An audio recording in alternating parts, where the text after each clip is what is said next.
Hisoka vs. Chrollo is one of the greatest philosophical fights in modern shonen. This fight wasn't just a showcase of genius nin abilities or a tightly written tactical battle. Nah, this was a fight that deconstructed the concepts of shonen itself, the concept of a fair fight, power, and even the concept of fighting itself. Togashi didn't just write a fight scene here. He wrote a full-blown philosophical thesis on the nature of power, the meaning of control, and the limits of human freedom. Then he wrapped it all up in a bloodbath that lasted for 6 chapters. That's why Chrollo vs. Hisoka isn't just one of the best fights in Hunter x Hunter, it's one of the most complex and smartest things Togashi has ever put out. Togashi's ballsiness in challenging shonen tropes and writing a fight this complicated is mind-blowing. It's so complex that viewers had to reread it 2 or 3 times just to wrap their heads around it. So before we start, drop that like and subscribe, and without further ado, let's get into it. And yeah, like you've probably noticed, I changed my voice again, and trust me, this is the last time.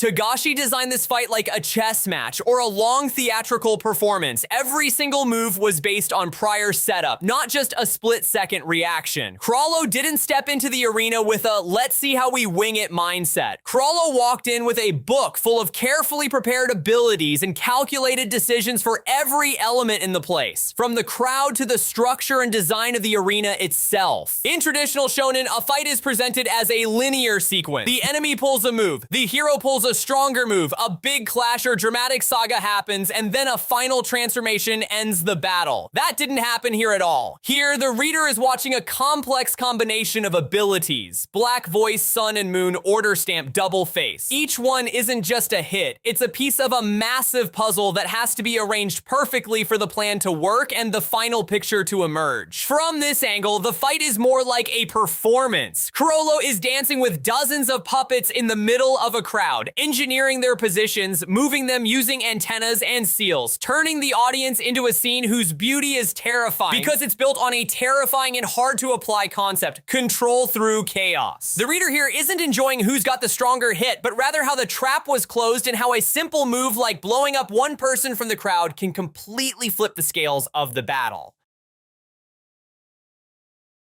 As longtime anime fans, we were raised on a clear and basic rule for any decisive fight: 2 opponents, empty arena, fair confrontation, and the strongest wins. But once again, Togashi trashes the concept of a fair fight. Chrollo didn't enter the ring looking for a clean match, nor did he care about proving he's the strongest. He came in with a simple, clear goal: win no matter what winning looks like. That's what turned the fight from a confrontation between 2 people into a precisely calculated massacre. Suddenly, we were shocked to see Chrollo using the crowd as human shields and living bombs, filling the arena with puppets and controlled bodies. And the surprise is that none of this is actually against the rules. We can't call Chrollo a cheater or a coward. It's as if Togashi is telling us that the honor shonen got you used to was never a law. It was just a romantic delusion the fans made up for themselves. Togashi is burying that delusion alive here, because the world of Hunter x Hunter isn't a world where the physically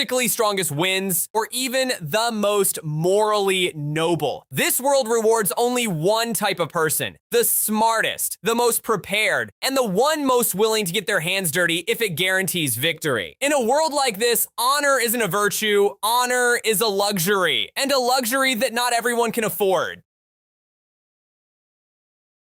There's a more accurate way to describe what happened. If we consider the battle a complex novel, Chrollo would be the writer, and Hisoka would be the reader who jumped inside the novel and tried to crack its code while living it. Before the fight, Chrollo spent a long time collecting the right abilities, coordinating them, and planning the sequence of their use so that every ability worked like a line or a paragraph in one integrated script. It's pure genius. Not only that, he actually made it way easier for Hisoka and explained what every ability does and its flaws before the fight even started. Honestly, I've never seen an insult quite like that. On the other hand, Hisoka entered the battle with the spirit of a confident reader. He's used to figuring out his opponents in the first few pages, reading their style quickly, and then enjoying himself while breaking their expectations. But against Chrollo, the text was bigger than his capacity to grasp, Every time he understood a rule, it turned out that the rule itself was part of a higher trick. Quite simply, because the writer always has the upper hand, he's the only one who knows the ending before it begins. Every one of Chrollo's abilities worked like foreshadowing within a novel. Black Voice, Sun and Moon, Order Stamp, Gallery Fake, they were all tools in the writer's hand, manipulating the reader however he wanted.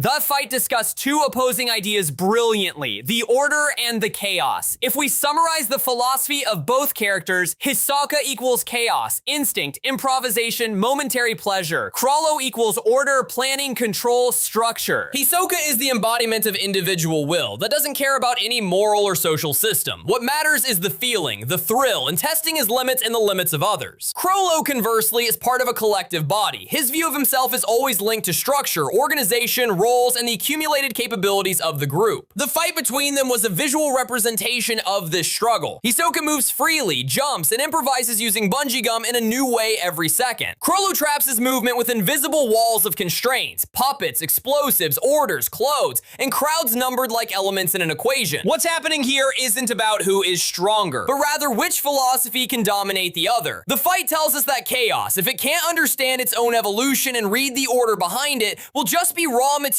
in the hands of those who know how to shape the structure. Throughout the series, Hisoka acts like a hunter who enjoys his prey before catching it. He loves direct combat, blatant confrontation, and moments where the risk is high. But that doesn't mean he's reckless. He's chaotic, but self-aware. He loves for the opponent to become a partner in a dance of death that he set the rhythm for. Hisoka loves chaos, as long as he's the one controlling it. And that's exactly what didn't happen. Chrollo refused that. From here, the game became annoying. For the first time, Hisoka was trapped inside his opponent's world. A world full of traps, calculations, and total control over every detail on the battlefield. This makes his defeat much deeper than just losing a fight. The man whose entire identity is built on freedom, chaos, and the thrill of risk was suddenly dragged into a world that is the polar opposite of everything he represents. A world where every step is pre-calculated, every move is expected, and there's no room for the fun madness he lived on his whole life. That's why Hisoka's defeat against Chrollo wasn't just a physical defeat. It was a defeat of his identity. One of the most common questions I see: why did Togashi make the fight this complicated? Many readers felt the fight was overly complex to the point where understanding every move requires rereading, intense focus, and sometimes explanations from videos and articles. This isn't a flaw in the writing as much as it is part of the experience itself. Togashi doesn't just make Hisoka get lost inside the plan, he makes the reader get lost with him. When you find yourself unable to keep up with all the branches, you feel the same thing Hisoka feels. There's something happening in the background that you can't see. There's a system beyond your perception rearranging the chaos in its favor. This is a philosophical experience in itself. Cognitive impotence, realizing there's a mind bigger than yours working in the shadows. Togashi generally uses complexity as a way to express his vision of life and power. He's not interested in presenting a simple story about good and evil as much as he's interested in reflecting the complexity of reality itself, the contradiction of motives, and the number of layers that drive events. When he makes you uncomfortable and confused, he's forcing you to admit that, just like his character, you aren't holding all the strings, and that your perception is always lacking, even when you think you're a smart reader.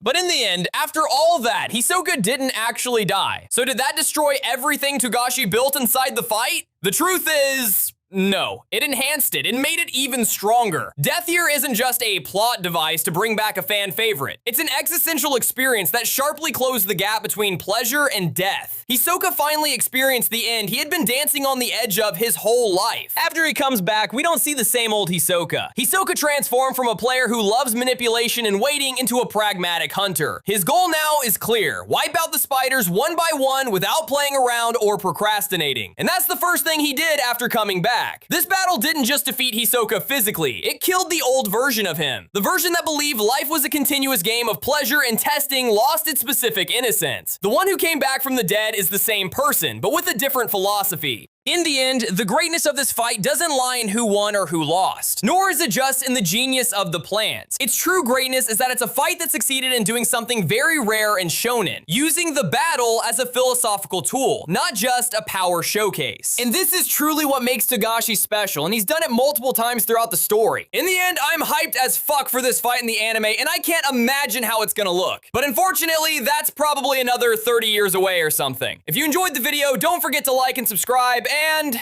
peace.